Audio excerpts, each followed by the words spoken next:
l'article 5 le permet, pour dire que donc le bureau peut convoquer une session extraordinaire.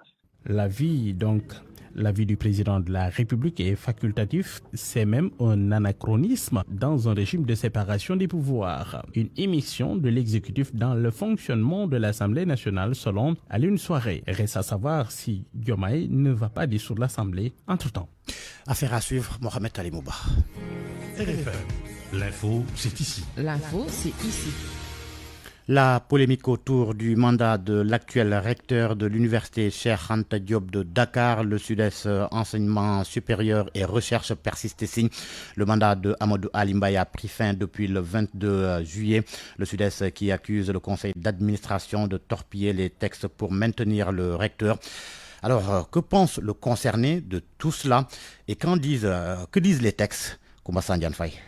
22 juillet dernier, date de fin de mandat du recteur de l'université Cheikh Anta Diop de Dakar selon le Sud-Est enseignement supérieur qui évoque l'article 26 de la loi 2015-26 du 28 décembre 2015 relative aux universités publiques du Sénégal. Le Sud-Est qui pointe du doigt le conseil d'administration qui, selon le syndicat, refuse de lancer l'appel à candidature tout en voulant maintenir l'actuel recteur Amadou Ali Mbaye au poste jusqu'en 2026. C'est que le Sud-Est qui n'en est pas à sa première sortie contre ce mandat du recteur qualifié d'usurpation de fonction. Le recteur avait servi une réponse dans un passé récent lorsque le problème autour de la fin de son mandat a été soulevé par des enseignants du Sud-Est enseignement supérieur. Le recteur qui les renvoie au conseil d'administration selon Amadou Ali Mbaye. Souvent, de l'incompréhension peut se poser entre le ministre de tutelle et l'organe délibérant de l'UCAD qui est le conseil d'administration sur ce genre de questions.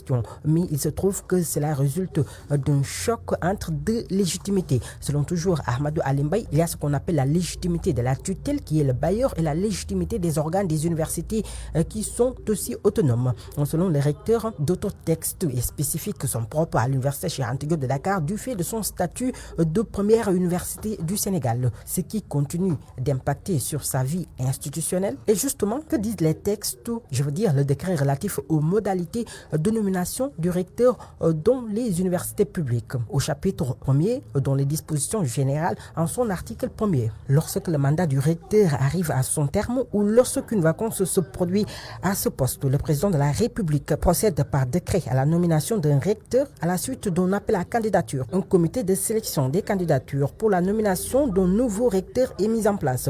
L'appel à candidature est élaboré par le conseil d'administration de l'université. Celui-ci procède à la description du poste à pouvoir et définit les exigences de la fonction. Le recteur doit être de nationalité sénégalaise. Il est professeur titulaire des universités inscrit sur la liste d'aptitude aux fonctions de professeur titulaire au CAMES. Il doit être doté de capacités managériales et avoir une expérience de gestion et d'administration d'établissements de formation. En outre, nul ne peut être candidat s'il est à moins de 4 ans de l'âge de départ à la retraite. Le président du conseil d'administration transmet sans délai au ministre chargé de l'enseignement supérieur le dossier d'appel à candidature pour une large diffusion nationale. Le président de la République nomme les recteurs parmi les candidats. Proposons la liste transmise au ministre chargé de l'enseignement supérieur. Le recteur est nommé par décret pour une durée de 4 ans, renouvelable une fois. Toutefois, il peut se représenter à un poste de recteur dans une autre université publique après l'expiration du second mandat. Suspension de la grève des travailleurs de Sabodala Gold Operation. Les délégués du personnel ont été reçus hier par le ministre du Travail. Des concessions ont été faites, mais c'est toujours le désaccord. Les délégués vont donc rendre compte à la base pour éventuellement déterminer la suite de la lutte. Une reprise du mouvement de grève n'est pas écartée. Elhadj Malick Ning, le porte-parole des délégués de Sabodala Gold Operation, interrogé par Ibrahima Diabakhate. Nous avons accepté de revenir à la position où on s'était arrêté avant la grève. L'entreprise aussi a fait les efforts, il faut le reconnaître, donc de venir jusqu'au mois de juillet 2021. Mais il y a 6 mois d'écart entre nous parce qu'on a laissé 4 ans pour demander à partir de 2021, janvier. Donc il y a 6 mois d'écart. Pour les cadres aussi, ils ont proposé de faire le rappel donc sur la gratuité améliorée donc à partir de 2017. et aussi nous proposer une rotation de 2 semaines out jusqu'en décembre. Donc ce que nous n'avons pas accepté parce qu'on leur a dit il faut qu'on ait jusqu'à la signature d'un nouvel accord, d'autant plus que nous leur avons proposé un accord depuis 2023. Accord auquel ils ne nous ont pas encore répondu. C'est pourquoi nous disons que si on fait jusqu'en décembre 2023, cela ne va pas arranger les travailleurs cadres parce qu'après cela, leur salaire va diminuer. Donc sur ces 2 points, on n'a pas eu d'accord. Et là, nous comptons retourner vers la base pour recueillir leurs sentiments par rapport à ça. Donc d'autant plus que la grève est pour le moment suspendue, donc il n'est pas exclu qu'on retourne à la grève. C'est du bras de fer entre les mareyeurs et la mairie. À l'origine, la délocalisation du marché aux poissons au quartier Santoussou. Bakary Konté. Ce n'est pas le bon élément, l'on reviendra sur ce différend qui oppose la mairie de Sédhiou aux mareyeurs. Un bras de fer donc entre les deux entités. À l'origine, la délocalisation du marché aux poissons au quartier Santoussou. Colère des mareyeurs du département de Nioro. En sit-in, ils ont dénoncé les agissements de l'inspecteur de la pêche et réclamé son départ.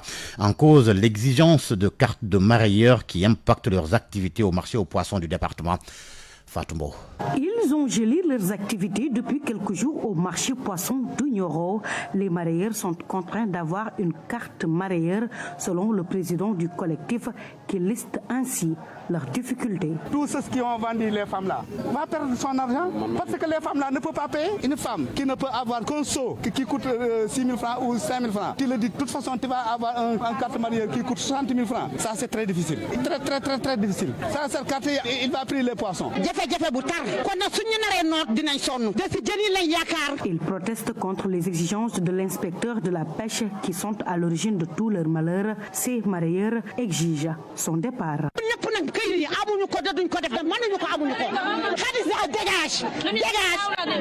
Elle a dit qu'on ferme les portes. Sans carte mareyeur, on ne va pas vendre. Il m'a dit que ferme la voiture, tu ne vendras plus dans ce département. Tu sors du département. Moi et un autre. J'ai pris ma voiture, j'ai parti à Kaola. Désespérés, ils lancent un appel pressant aux autorités afin de sauver leur secteur d'activité. Nous voulons des aides. Nous sommes des fils dignes de cette ville. Nous ne sommes pas des voleurs. Nous ne sommes pas des agresseurs ni autre chose. Nous sommes des travailleurs. Nous ne voulons que travailler.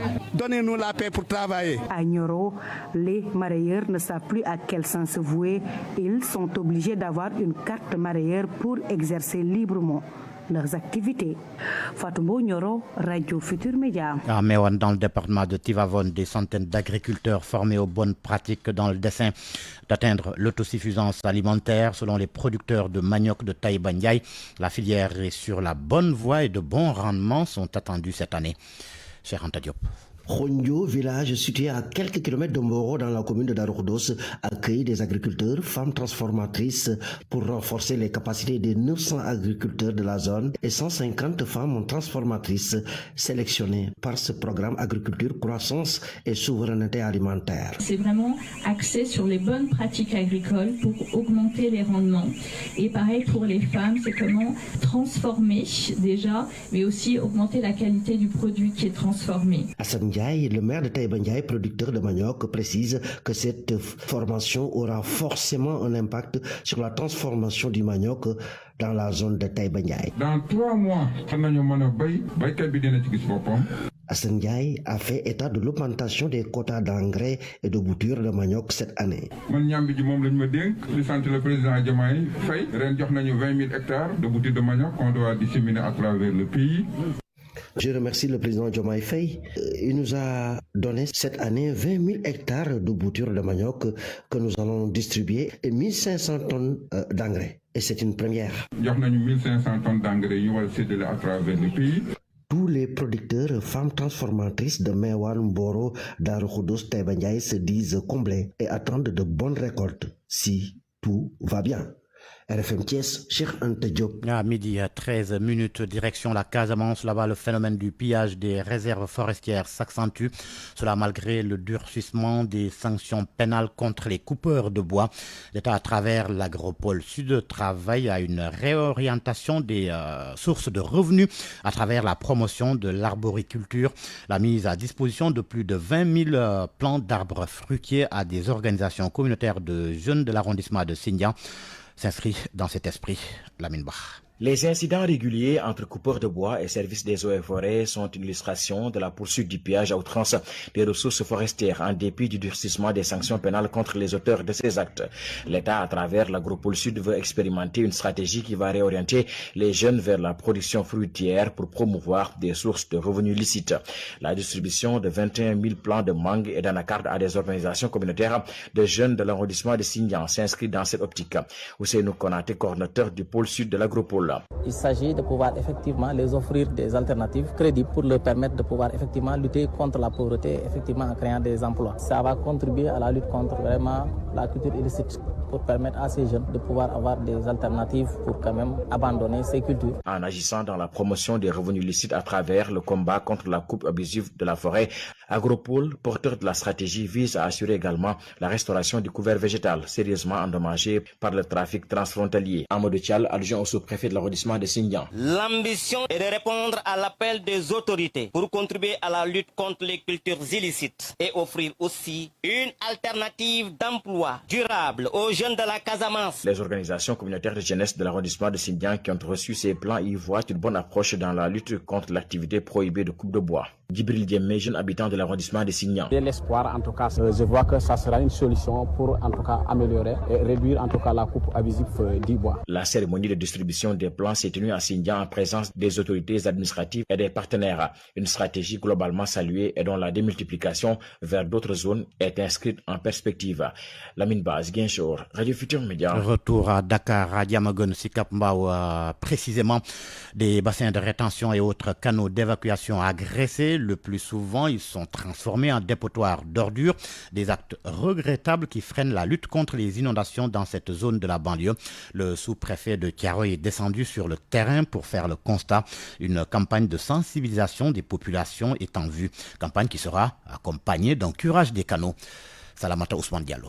Selon Abdou Samad Diouf, coordonnateur de la plateforme des acteurs pour la lutte contre les inondations au niveau national, habitant de la commune de Diamaguène-Sicap Mbao, une campagne va être organisée pour sensibiliser les populations sur les aspects d'entretien des bassins. D'abord, un citoyen doit être un modèle, essayer de gérer les ouvrages. Et je pense que nous allons organiser des campagnes et des caravanes de sensibilisation pour mieux organiser avec les ASC, les Badjenegor et les OCB, au moins pour essayer de sensibiliser les populations à préserver les ouvrages. C'est dans cette logique que Ousmane Ndiaye, chargé du projet de lutte contre les inondations à Pikine au niveau de l'APIX, informe que les travaux sont très avancés. Le point le plus important qui nous reste à finaliser aujourd'hui, c'est le raccordement de l'arrêt 78 à ce bassin. Il nous reste juste un petit tronçon à raccorder pour finir ces travaux-là, parce que depuis plus de 40 ans, les populations souffrent au niveau de l'arrêt 78. Maintenant, on a accéléré pour faire face à cet hivernage. Le sous-préfet de l'arrondissement de Thiaroye, Ousmane Bochou, venu visiter les travaux en cours dans la commune soutient. Pour faire face à cet hivernage, le sous-préfet de l'arrondissement de Thiaroye, Ousmane Bochou, venu visiter les travaux en cours dans la commune soutient que les risques d'inondation sont réduits. Vous savez, il y a un premier niveau d'évaluation. Ce sont les grues qui précèdent les hivernages. C'était le cas en 2023. À pareil moment, j'ai tenu des réunions avec ces acteurs. Cette année, ce n'est pas le cas. Il n'y a aucune manifestation venant de ces acteurs pour nous inciter à tenir de telles rencontres. Cela veut dire tout simplement que les populations sont satisfaites déjà. Maintenant, il reste tout simplement à achever les travaux pour que la situation soit maîtrisée à 100%. La commune de Diamaguène-Sicap Mbao, longtemps impactée par les inondations, notamment le quartier Ndiagobar, les agents de la PIX en compagnie de la plateforme de lutte des inondations appellent les populations à participer au curage des canaux. Salamatou Ousmane Diallo, Diamaguène-Sicap Mbao, Radio Futur Média. À suivre dans la deuxième partie de cette édition, un reportage sur la hausse du prix du café Touba. Le kilogramme aujourd'hui vendu entre 5 000 et 6 000 francs CFA. RFM. L'actualité internationale. Bienvenue Anna Rocha. Merci beaucoup Georges Détier. D'abord le Mali, un camp militaire attaqué près de Mopti. L'attaque a eu lieu dans la soirée de mercredi et selon Radio France Internationale, il y a plusieurs blessés. Le village de Kouakourou est plongé actuellement dans la peur et l'inquiétude. Salimata Ao. C'est le village de Kouakourou, situé dans la région de Mopti, qui a subi cette incursion des groupes terroristes de la Katiba Massina. Les habitants se sont réveillés dans la peur et l'inquiétude. Des hommes armés ont pénétré dans le village avec des motos. Le camp des forces armées maliennes a été le cible de ces attaques qui a fait plusieurs blessés. Des échanges de tirs nourris ont été entendus. Les forces de l'ordre ont replié face aux assaillants. Les terroristes ont pris possession du poste militaire, du matériel pillé et la position incendiée.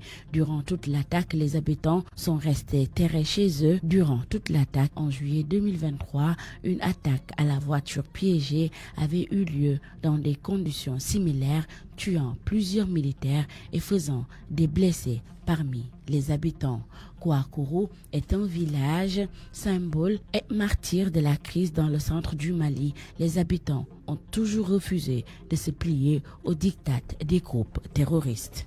Le retrait du Mali, du Burkina et du Niger de la CEDEAO et ses conséquences, la communauté économique des États de l'Afrique de l'Ouest est sur le point de perdre 7% de son PIB, 10% de sa démographie et 54% de son espace géographique. C'est Enda Kasside, structure très impliquée dans la promotion de l'intégration sous-régionale, qui tire la sonnette d'alarme. L'ONG exhorte la CEDEAO à ouvrir des discussions avec les États membres de l'association des États du Sahel pour sauver cet espace communautaire. On écoute là-dessus Souleymane Baro, le coordonnateur de Enda Kasside, avec Lamine Ba. Depuis quelque temps, nous avons constaté qu'il y a 3 pays qui ont manifesté ou du moins même acté leur sortie de la CEDEAO. Ces 3 pays, c'est le Niger, c'est le Burkina, mais également c'est le Mali. Donc pour nous, je pense que ce n'est pas une bonne solution. Aujourd'hui, quand ces 3 pays sortent de la CEDEAO sera amputée de quelques 54% de son territoire. La CEDEAO sera également amputée de quelques 7% de son PIB et quelques 17% de sa population. Donc ce serait vraiment un manque à gagner. Aujourd'hui, il faut le dire, il y a ce semblant de repli identitaire que nous constatons dans tous les pays de la CEDEAO. C'est le nouveau discours, c'est le discours de la souveraineté. Et moi, je pense que le discours de la souveraineté aujourd'hui est devenu un slogan, voire c'est à la mode en fait. Pour moi, c'est juste un divorce. Et quand on parle de divorce, je pense qu'il y a possibilité que les deux conjoints puissent se retrouver autour d'une table pour pouvoir discuter. Donc c'est pas forcément pour nous une solution. Nous, Enda Kasside, nous sommes des partisans de l'intégration. C'est dans l'intégration certainement que nous pouvons avancer de loin. L'avenir du monde est conçu autour des blocs. Donc nous devons aller en termes de blocs régionaux pour pouvoir faire face à la demande et pour pouvoir faire face également à la concurrence. Souleymane Baro, coordonnateur de l'ONG Enda Kasside, qui s'exprimait à Ziguinchor en marge d'un atelier de renforcement de capacité des organisations économiques de femmes. En République démocratique du Congo, des membres d'un groupe proche de l'UDPS condamnés à mort pour l'assaut sur la résidence de l'ex-président Kabila. 6 membres de la Force du Progrès ont été condamnés hier jeudi à mort. Ils sont reconnus coupables de plusieurs infractions, dont association de malfaiteurs et tentative de meurtre par le tribunal de grande instance de Kinshasa-Gombe. Une dizaine d'autres prévenus ont été condamnés à des peines allant de 5 à 10 ans de prison. L'avocat de la défense se réjouit du verdict, mais annonce interjeter appel selon RFI. Émeute au Royaume-Uni, la police toujours en état d'alerte. Après les émeutes qui ont secoué le pays ces 10 derniers jours, le Premier ministre britannique a prévenu aujourd'hui que la police devait rester en état d'alerte face au risque de violences racistes et islamophobes. Déclaration faite lors d'un déplacement dans un centre de commandement de la police londonienne. Au début de ce mois d'août, plusieurs villes du Royaume-Uni étaient le théâtre de violentes émeutes menées par des groupes d'extrême droite. Ils ont attaqué des mosquées et des hôtels connus pour accueillir des réfugiés. Ces émeutes ont commencé après le meurtre le 29 juillet dernier de 3 jeunes filles et la diffusion de fausses informations attribuant le crime à un demandeur d'asile, Georges. Merci Anna Rocha, c'était l'actualité internationale, le temps que Malal Junior Diagne se présente pour la page des sports à 12h23. C'est déjà Malal présenté. qui est déjà là d'ailleurs. RFM Sport.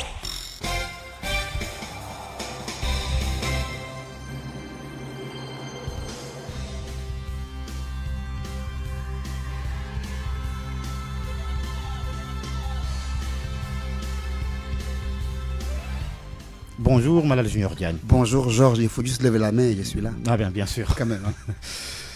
Coupe du Sénégal de basketball, on joue la finale demain samedi. Chez les hommes, la dernière finale de la saison entre Guédiawaye et Basket Academy, la révélation de la saison face à l'équipe de l'AS Douane. Les deux entraîneurs étaient ce matin en conférence d'avant-finale au stadium Marius Ndiaye. Nous avons donc l'extrait de Alex Adams, adjoint de l'équipe de l'AS Douane, qui avoue que son équipe n'a pas réalisé cette année une bonne saison. On n'a pas eu les objectifs atteints, mais au moins Dieu a fait que nous soyons en finale de la Coupe du Sénégal. Nous préparons la finale sereinement, comme on a l'habitude de le faire, parce que ça fait depuis 11 ans que je suis à la Douane. C'est la première fois que nous jouons une saison où on a qu'une seule finale, mais on la prépare sereinement. Un bon état d'esprit, il n'y a pas de problème. On est là, ça se passe bien. Nous jouons contre une équipe très ambitieuse, une équipe qui a vraiment mérité cette année-ci de venir à cette finale. Donc nous la préparons très bien avec les jeux que nous avons, comme d'habitude, comme nous faisons d'habitude.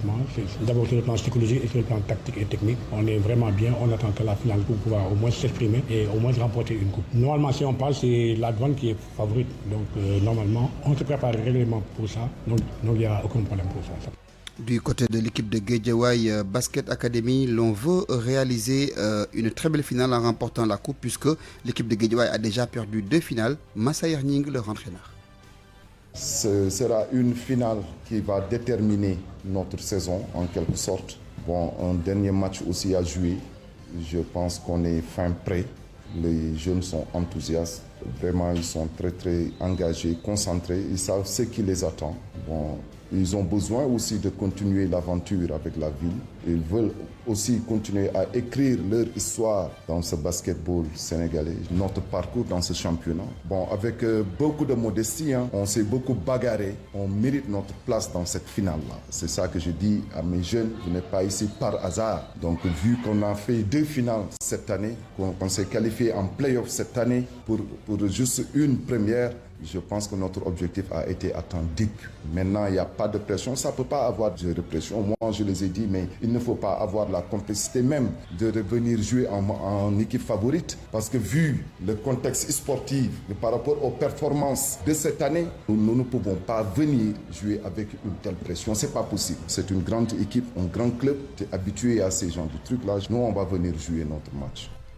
Avant la finale, il y aura un match d'exhibition pour l'équipe nationale de basket chez les dames.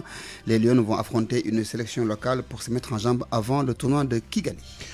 La finale du championnat régional de football à Saint-Louis, la Ligue veut célébrer l'excellence. Ce sera demain samedi au stade Mawade Wade chez les juniors. On aura Saint-Louis Académie Foot contre Medina Course. La finale chez les seniors va opposer Foyer de Richard Toll contre l'équipe de NAF. C'est l'équipe de Amara Traoré. Du côté de la Ligue régionale de Saint-Louis, on veut que ce soit une belle fête pour célébrer une saison réussie. Ahmed Dia est le vice-président de la Ligue régionale de Saint-Louis. La Ligue de Saint-Louis se prépare à organiser la fête régionale de Saint-Louis et sous le haut parrainage de M.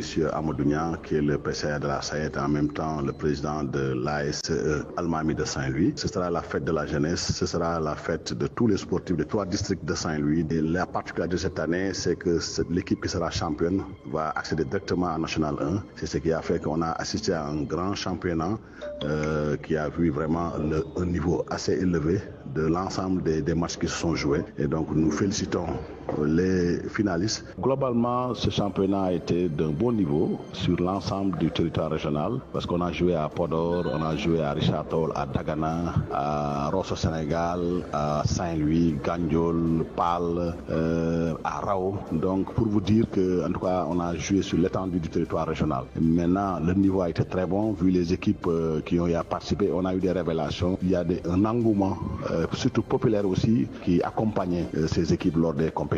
Pour booster le football régional, il faudrait le pratiquer en tout cas dans des conditions normales. Et en tout cas, c'est le cri du cœur qu'on lance pour que les autorités puissent accompagner, non seulement refaire ce stade Mawade Wade, refaire les autres stades, le stade Babacar Seye, mais aussi accompagner les stades municipaux. C'est le seul hic qu'on a eu à constater. Mais sinon, globalement, il y a eu du bon jeu, il y a eu un bon niveau, mais aussi il y a eu l'accompagnement des populations, des supporters qui ont collé à leurs équipes. Et donc, on espère que ça va en tout cas déboucher sur une très belle fête qui s'annonce déjà. Une très belle fête donc avec toute la culture saint-louisienne qui sera revisitée. On termine avec la disparition de Issa Hayatou, l'ancien président de la CAF qui nous a quittés. Mais Augustin Senghor a déclaré que le football africain a perdu un grand monsieur.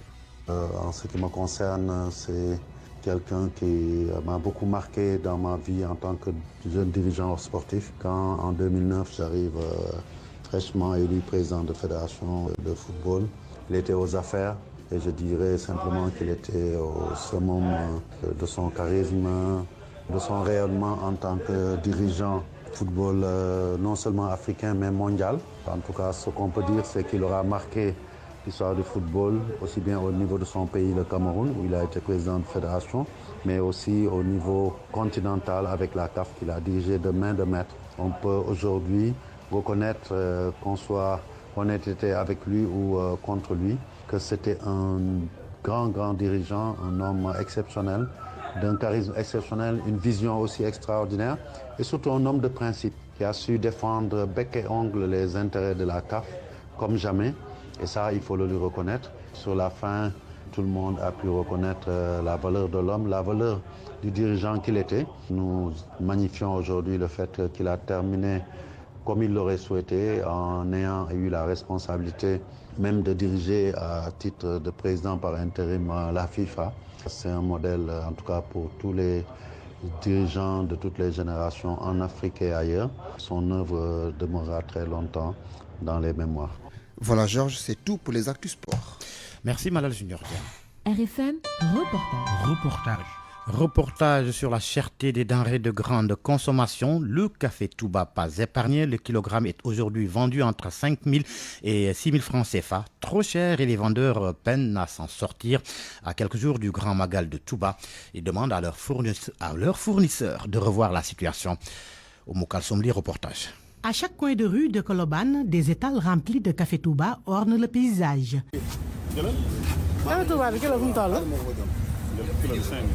5 000.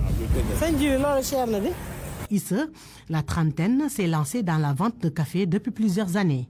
Ces derniers temps, il a constaté une baisse de son chiffre d'affaires car le produit a connu une augmentation considérable de son prix. Le prix du café a augmenté. J'ai dû l'acheter à 6 000 francs récemment. Donc, je suis obligée de vendre la tasse à 100 francs pour m'en sortir. J'ai acheté une grosse quantité pour réserver parce qu'à tout moment, le prix peut encore augmenter.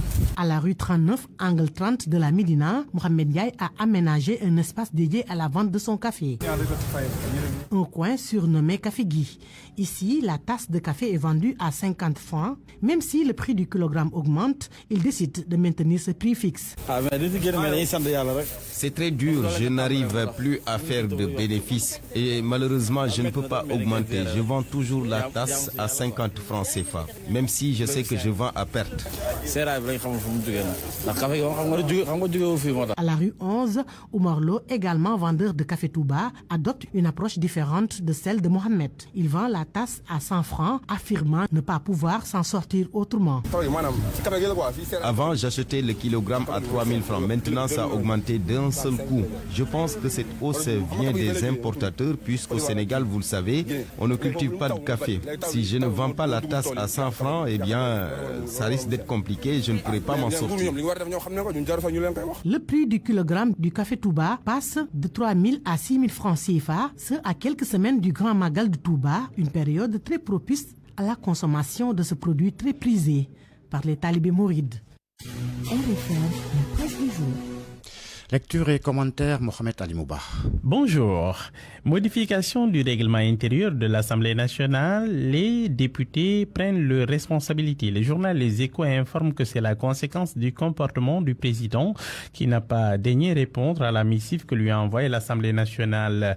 Resté donc à fond, le bureau de l'Assemblée est convoqué donc cet après-midi pour l'ouverture d'une session extraordinaire. Et pour aller vite, la proposition de modification du règlement intérieur va être déclenchée la semaine prochaine. Indique l'observateur Diomaye forclos, l'Assemblée va convoquer donc la plénière. Là, ce qui se penche sur la problématique indique que Diomaye et Sonko vont devoir faire face à un défi sisyphien. Dissoudre l'Assemblée, organiser des élections en 90 jours et voter le budget 2025, ça ne va pas être facile. Besbi le jour se demande finalement que cherche Diomaye Faye. Le confrère voit une énigme autour de la saisine du Conseil constitutionnel. Le président est en quête de meilleurs délais pour dissoudre l'Assemblée nationale et organiser des élections, mais aucune communication jusque-là. Et le journal indique qu'il y a un autre schéma dans la tête de Diomaye Faye. La suggestion de Ndiaga Sylla, l'expert électoral, dans le même journal, c'est d'organiser les législatives anticipées en mi-novembre pour adopter le budget en décembre prochain. Sur la route des législatives à surveiller, cette alliance en gestation entre Wallou et PASTEF. Dans le journal Source, Djibril Sakho, le secrétaire général de la Confédération urbaine de Saint-Louis, confie que les deux formations politiques n'excluent pas de faire tandem. Karim Wade, tête de liste nationale du PDS, le libéral, révèle que Karim Wade s'entretient régulièrement avec Diomaye Faye. Justice, le Conseil supérieur de la magistrature attendu aujourd'hui. Vaste chamboulement en vue, énonce textuellement l'observateur. Après l'administration territoriale, le chef de l'État va chambouler donc la magistrature, écrit Vox Populi. De grands changements en vue avant donc le début de la traque des dignitaires de l'ancien régime. Les réactions qui se poursuivent sur la nomination de Kilifeu et de Nitdoff, respectivement PCA du Grand Théâtre et président du conseil d'administration du Fonds de développement des cultures urbaines au ministère de la Jeunesse, des Sports et de la Culture. Les rapports entre clash et optimisme notent la publication. L'Obs s'est intéressé au poste de PCA. Le journal nous dit que ce poste stratégique est désormais galvaudé, garant de la bonne gouvernance, autorité morale, superviseur de la direction. Ce n'est pas un emploi de sinécure, de représentation protocolaire ou d'animation de réunion. Accident de la circulation, le gouvernement va sévir. Ousmane Sonko, le Premier ministre, pointe la corruption comme étant un mal qui gangrène le secteur. Dans le journal Le Soleil, le Premier ministre soutient les responsabilités seront désormais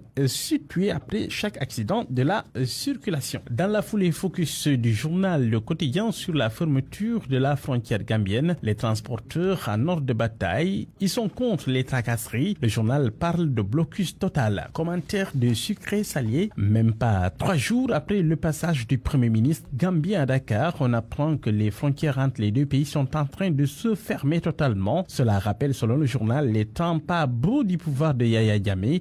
C'est comme si, en quittant le pouvoir, Macky Sall avait importé avec lui la paisible atmosphère qui a longtemps régné entre Banjul et Dakar. Ou alors Ousmane Sonko veut-il installer dans les relations diplomatiques le climat de méfiance et de suspicion qu'il veut introduire avec ses concitoyens. Et puis sport, pour boucler, les Jeux Olympiques de Paris sont terminés pour les athlètes sénégalais. La dernière à s'engager, Combesek au canoë-kayak, n'a pas réussi à franchir hier jeudi le cap des quarts de finale de son épreuve, ce après 2 courses disputées. Que finalement, le Sénégal n'aura réussi à accrocher aucune médaille. Le journal L'Info nous dit que le Sénégal revient bredouille. Aucune médaille pour notre pays. Bonne nuit à tous. Merci Mohamed Alimouba. À 12h36, vous avez bouclé votre revue de presse par les JO Paris 2024. Plus de détails avec Soda Thiam. Bonjour Soda. Bonjour Georges Diop. Merci à Aliouba qui a assuré la partie technique de ce midi, Abdou Thiam et Amadi Ndiaye à la production. 13h, retrouvez Barthélémy Ngom pour le journal en Wolof. Merci de nous avoir suivis. Excellente suite des programmes sur Radio Futur Média.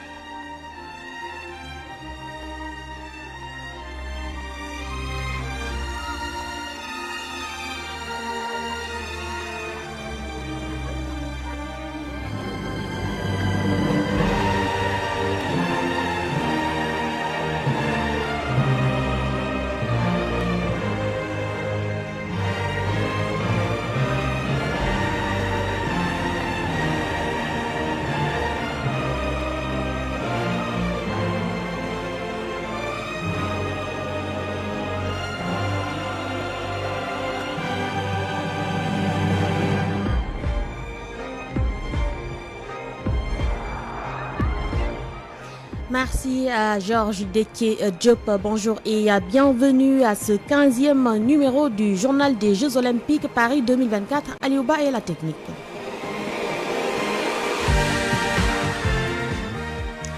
Nous démarrons donc aujourd'hui avec les sports collectifs, avec le football. La grande finale chez les messieurs va se jouer entre la France et l'Espagne. Hier, le Maroc a décroché le bronze après avoir battu lourdement même l'Égypte 6-0 chez les dames. On joue la 3e place ce vendredi. Ce sera entre l'Espagne et l'Allemagne. La finale va se jouer demain samedi. Ce sera entre le Brésil et les États-Unis. Basketball chez les dames, on joue également aujourd'hui les demi-finales entre les États-Unis et l'Australie. La France qui fera face à la Belgique. Hier, chez les messieurs, la France est défaite difficilement de l'Allemagne 73-69, tout comme les États-Unis qui ont eu du mal à battre la Serbie après avoir perdu les 3 cartons. La Dream Team s'est réveillée lors du 4e carton pour s'imposer finalement 95-91. La grande finale va se jouer donc demain samedi entre la France et les États-Unis. Handball, on joue également les demi-finales chez les messieurs. Ce sera entre l'Allemagne et l'Espagne. Slovénie face à la Danemark. Chez les dames, on joue la finale demain samedi entre Danemark et la Suède. Les autres actualités concernant les Jeux Olympiques Paris 2024, c'est avec Chertidiane Diagne. Le président botswanais Masisi a dit que l'exploit de Letsile Tebogo mérite que la nation fasse une pause et le célèbre. Hier, Tebogo a remporté le 200 mètres.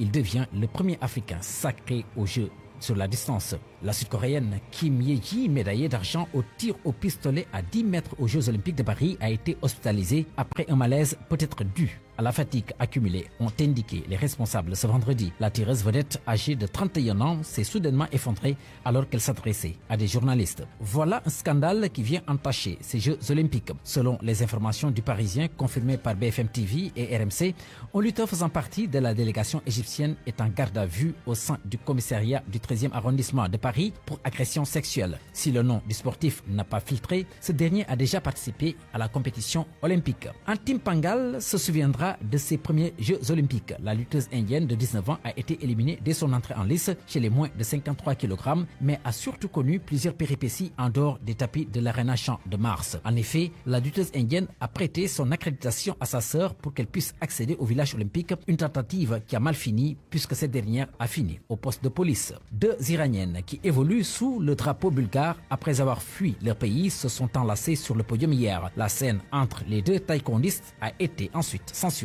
à la télévision du régime islamique.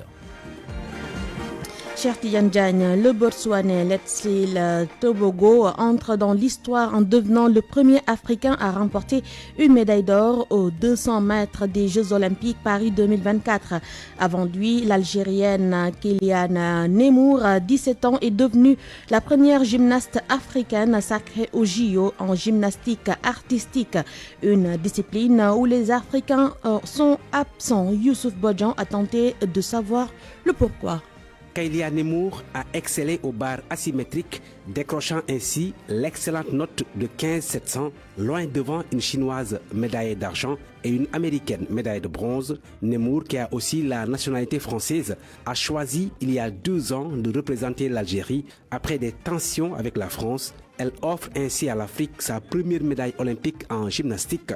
Pourquoi donc le continent peine à briller dans cette discipline olympique? Nous avons posé la question à Selbe Fall, entraîneur international d'académie de gymnastique rythmique, préparatrice physique et présidente du club Sistefal Gymnastique Rythmique. Je pense que chaque pays a ses réalités, mais d'une manière générale, à mon avis, c'était lié au manque de confiance, d'avoir une bonne préparation mentale, parce que tout se joue sur la mentalité. Avant, quand on parlait de la gymnastique, on pensait automatiquement aux pays occidentaux, donc comment ils évoluent sur la gymnastique et tout ça, et on avait ce problème problème. Une chose qui est révolue maintenant. Et le deuxième point, donc, c'était le manque d'une bonne formation, surtout de base, suivre un processus à long terme depuis le bas âge aussi, et de former des techniciens compétents pour une acquisition optimale. C'était lié au problème d'infrastructure et de matériel adéquat qui répondent aux normes. Heureusement, ce blocus a été brisé par l'Algérie qui a remporté sa première médaille olympique individuelle à la barre asymétrique. Donc une grande fierté pour l'Afrique. La gymnastique est donc bien pratiquée au Sénégal, mais il y a plusieurs obstacles à son développement selon Selbé Delisfal. Le monde évolue avec la nouvelle technologie. Les enfants sont très passionnés par cette discipline.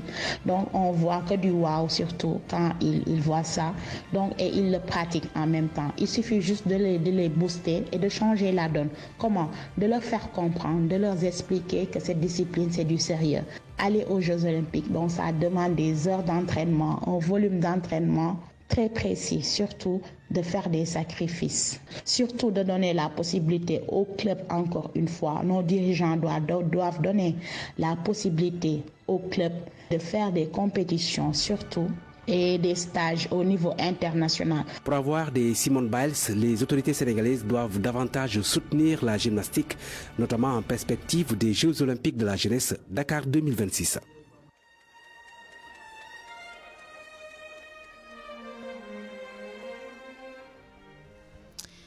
C'était Youssouf Bodjan, le Sénégal qui va rentrer bredouille, mais l'un de ses fils a tout de même brillé lors donc de la finale par équipe des moins de 80 par équipe avec la France. Il s'agit donc d'Alpha Oumar Diallo qui représente la France, mais d'un père sénégalais et ancien donc du Parti socialiste.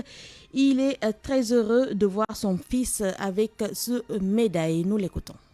La médaille d'or de mon fils aux Jeux Olympiques du judo, c'est une grande fierté pour moi et j'ai une grande pensée à son grand-père qui était aussi un ancien combattant de l'armée française.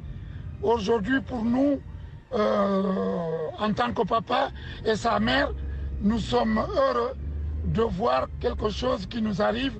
Et vous savez, les JO arrivent en France, c'est tous les 100 ans. Et si ça tombe sur vous, c'est vraiment quelque chose de formidable. Et que pour nous et nos amis et nos parents, aussi bien au Sénégal, c'est une fierté aussi pour nous, étant Sénégalais. Et c'est un enfant d'un Sénégalais qui a eu cette médaille d'or.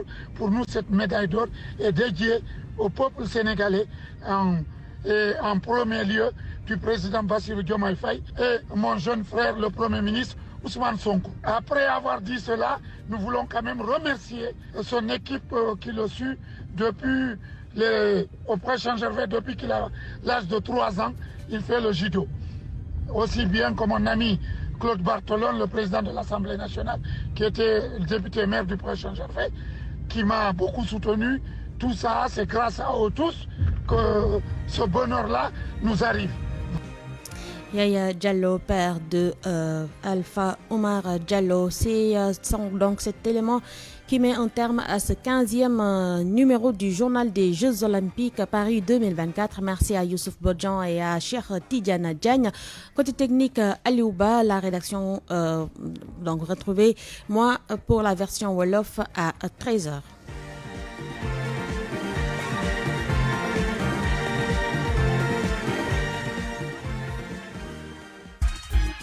RFM Radio Futur Média 94 FM Dakar.